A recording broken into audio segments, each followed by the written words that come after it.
Before I start the video, you may have noticed that my face is quite red. I look like a bit of a tomato, to the point that I was being roasted for it on stream yesterday. Why are you so red? Did you get sunburned? Why are you more brown than usual? That's because in the UK, you get sunlight about 3 days a year, and I made the very intelligent decision to lie outside in my garden in the sun without any kind of protection on. And the worst thing as well, I was wearing shades, so now like I'm red all over my face, but around my eyes, just the normal pale gray. But anyway, you've probably heard of the name James Somerton, and if you haven't, he was one of the main focuses in H-Bomber-Guy's video talking about plagiarism on YouTube. If you haven't watched H-Bomber-Guy's video, and if you haven't, I mean, what are you doing? It's literally sat on 20 million views at the minute. It's a very good video. I'm going to link it down in the description, but like I said, the main focus was on James Somerton. Now, James, if you made it to the halfway point in H-Bomber-Guy's video, was someone that made queer-focused media analysis. So he was someone who would basically, you know, watch a show or a film and then talk about how it subtly comments on life as a queer person, which of course often came from his own perspective because he was a gay man. But like I said, if you watch the H-Bomber Guy video, you quickly would have realized that a lot of his work was plagiarized, usually being stolen from other video essayists or bloggers in the queer space.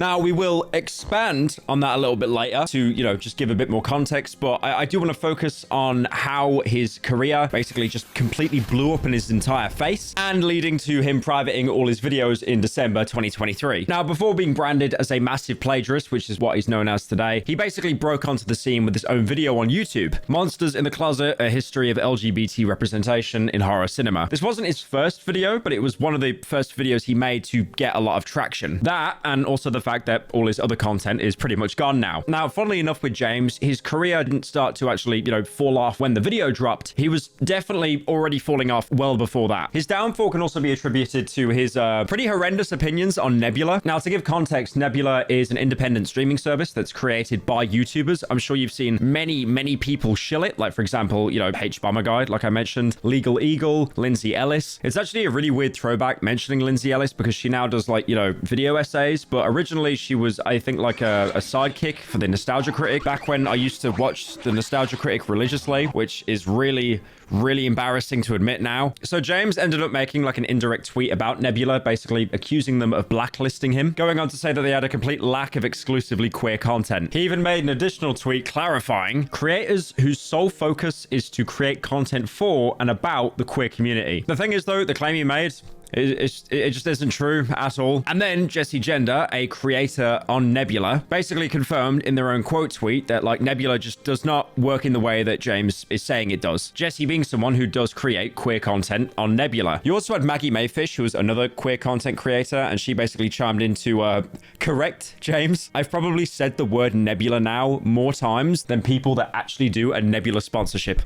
Maggie was also someone that was looking at launching her own content on Nebula at the time as well, even going on to say that she put a documentary out on Nebula precisely because it's one of the few sites that actually supports queer content. So I hope that paints a picture of the amount of god-tier coping that James was doing, like even before the H-Bomber Guy video on him dropped. And this is probably one of the first recorded stages online where people kind of looked at James and they thought, you're a little bit sus, buddy. A good example is H-Bomber Guy's producer, Kat Lowe, actually making a tweet saying, you know, should we investigate this? But we now know through H-Bomber Guy's video and also Todd in the Shadows video how far that plagiarism extends to. Todd uploading the lesser known but still really good, I fact-checked the worst video essayist on YouTube, who again is someone else for some reason that my first introduction to them was seeing them as a cameo in a Nostalgia Critic video. So what'd you think? That was actually pretty fun. I knew you'd see it my way. I liked it, Lupa. Ah, Todd? So, like, you know, like, I know you like movies, so I was thinking we could take you, I could go out to a movie or something, or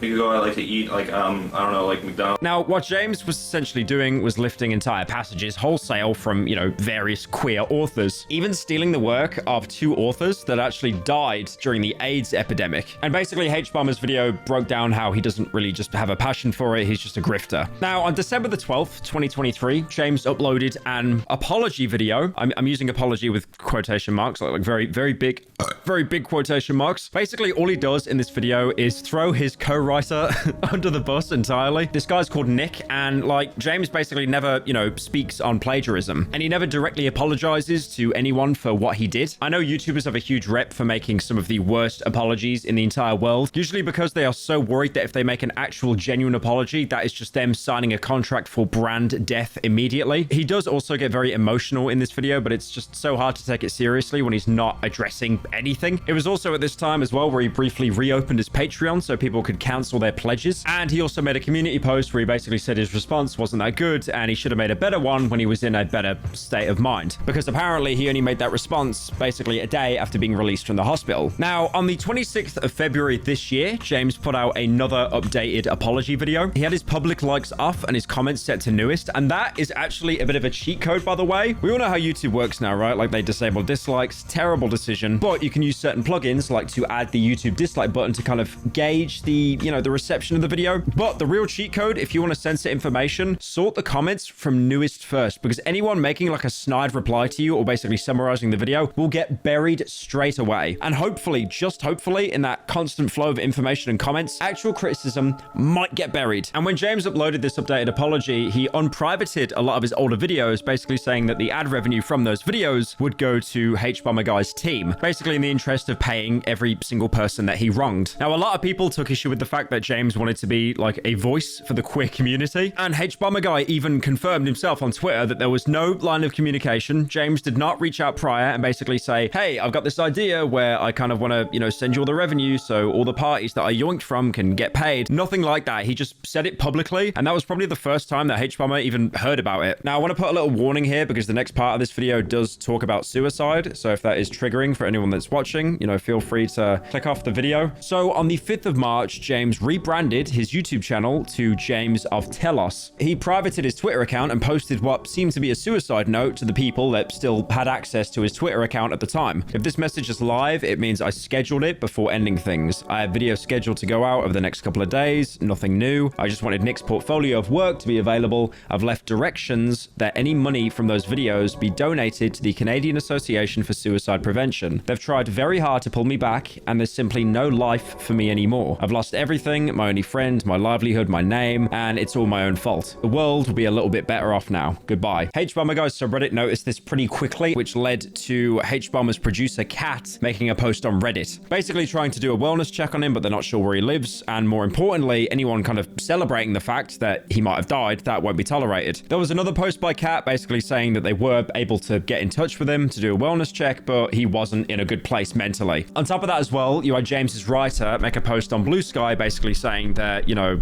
I know how he is, there's nothing to worry about. And then Kat made another post on Reddit basically saying that James is alive and he's safe. So this should really be where the story ends, but again, if you've checked how long this video is, no, it isn't, because now things get really, really bizarre. So on the 8th of May, there was a post made by writer and YouTuber Lady Emily basically saying that James, on the day that he put the suicide note out there, had an alternate Twitter account and he rebranded it. And apparently as well, which was even more weird, is the account itself was made on the day that he uploaded his very first apology. And the reason why this is weird is because on the day that he put out his apparent suicide note, he's also talking about TV shows and posting quite horny things. Now, in some of these tweets, he tries to defend himself, almost talking like he isn't James Summerton. There's one guy that basically accuses him of being like, you know, a James Summerton defender, and he kind of rolls with it, basically saying he did shitty stuff. Like, not me, I didn't do shitty stuff, James Summerton did. Almost like separating himself into another person. It's very strange. Now, after being found out, he moved to an other alt, which was a Twitter account he made all the way back in 2017. And on this Twitter account, he did quite a lot of things, like, for example, promote his co-writer's book by spamming the exact same copy-paste thing over and over. And he'd returned to the account around the same time that he was confirmed to be alive. And this is like the third account we've talked about, right? But he's still using this like alt of an alt account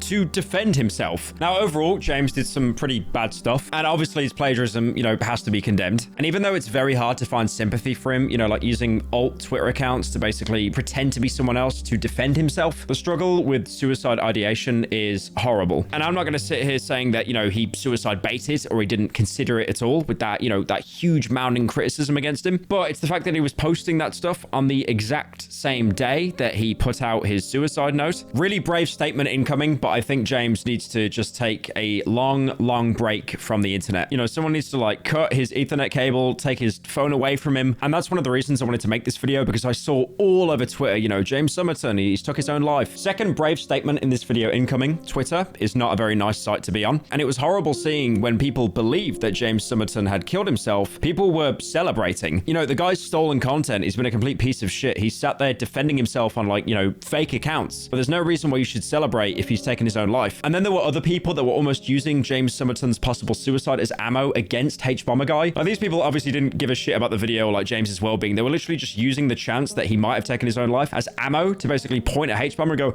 oh, look, you made someone kill himself. You're a terrible person. You're a terrible YouTuber. And that's one of the reasons why I held off on making this video, because I had no idea what James's mental state is. I mean, at the minute, it's probably still pretty bad. But after doing this research, it was really interesting to see the day he's posting a suicide note, he is also like horny posting. But yeah, like I said, he just needs to take a long break from the internet.